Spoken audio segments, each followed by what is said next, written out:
Hi, this is Professor Stugard, and it's time for a bonus look at polynomial regression.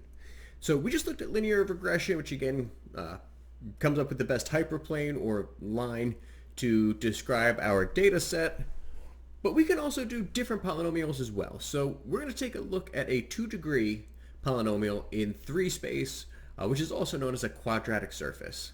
So again, I'm going to kind of walk through a lot of the stuff we already did before. So this is all the same code from before. We're going to load our data set. We're picking our 2 features, Elstat and rooms, and our target is the median value, and I'm even doing my model split. So all that is, again, basically the same as before.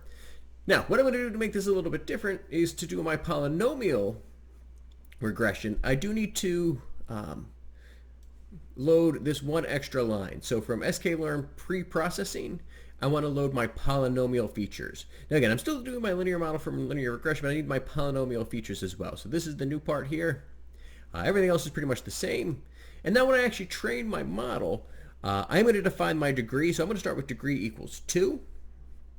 And then my polynomial features, again, I need to create an instance or an object here that, well, comes from my polynomial features function that I just imported, where degree equals degree. And again, I could define that inside here, but again, typically it's better to set it separate so that our code becomes more reusable.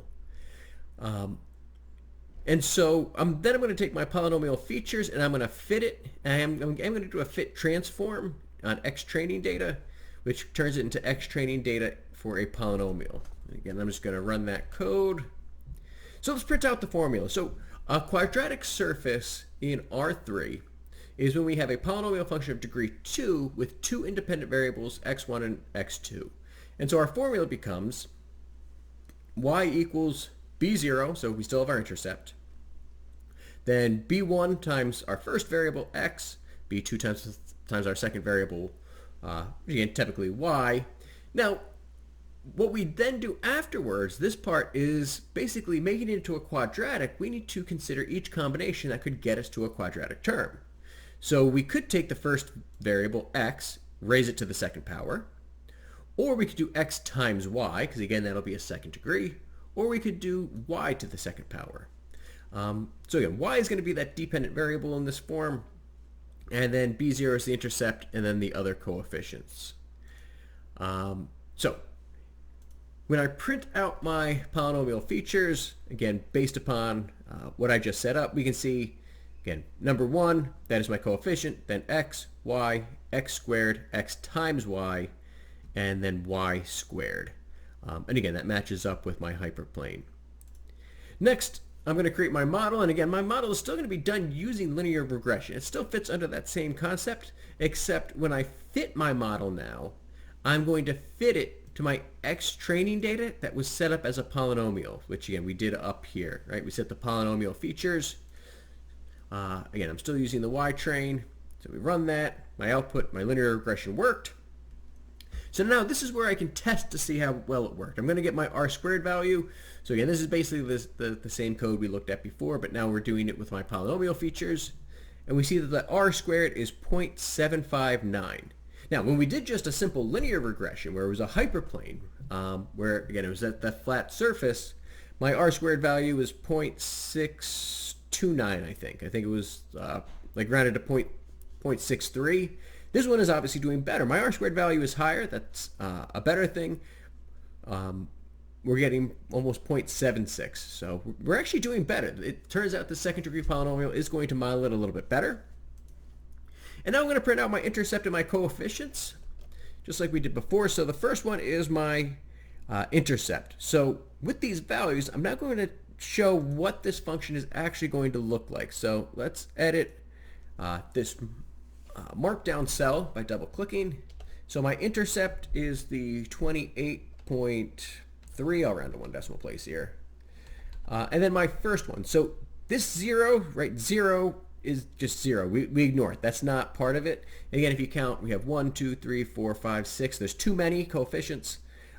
This first one is kind of a dummy coefficient. So the next one, 1.4 times 10 to the 0. So that's just 1.4. 1.4 times x Then my second one, again, that's to the 0, so looks like that's going to be plus, or I guess I'll make that a minus, 6.9. Then my next one, 2.1, but I have that e to the negative 0.3. So that means we're going to have 0.2 zeros and then my 2. Then my next one, negative 3, so we'll have a minus. And then e to the negative 1, so that's going to be 0.36.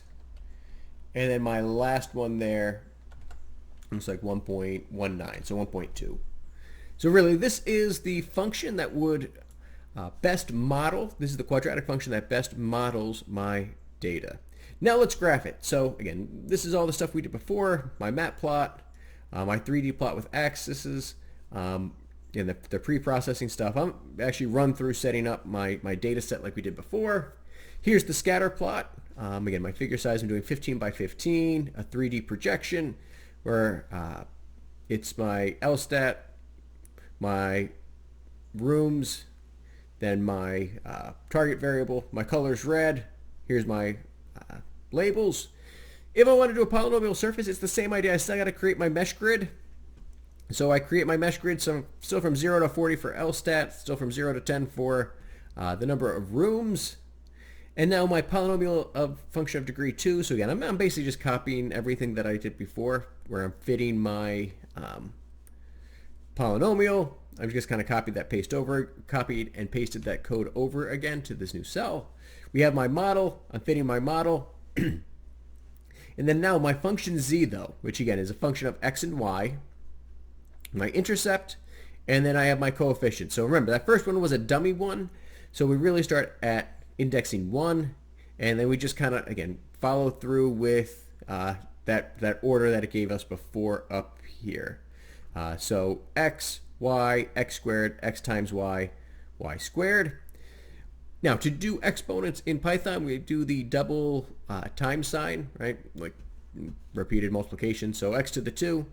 We do all of that. Then I plot my surface, again, the same way I set it up before. And now when I run my code, we see my polynomial surface, my quadratic surface. We can even see it's kind of shaped like a quadratic. And it turns out that that's actually going to model the data a little bit better based upon my r squared value from before. So again, the nice part is, again, we can, once we have the basic understanding of how this is all put together, we can build off of it and train different models, and we can see, all right, well, would a linear model work better or a polynomial model? In this case, our polynomial of degree 2 works better. I could try higher degree polynomials, but then they start getting much more complicated, and we have to figure out, well, where is that balance between complicated and simple, just like that balance between bias and variance that is at the heart of really all machine learning. All right, so I hope you kind of enjoyed that bonus video with some more graphing and some more modeling. And as always, take care of yourselves.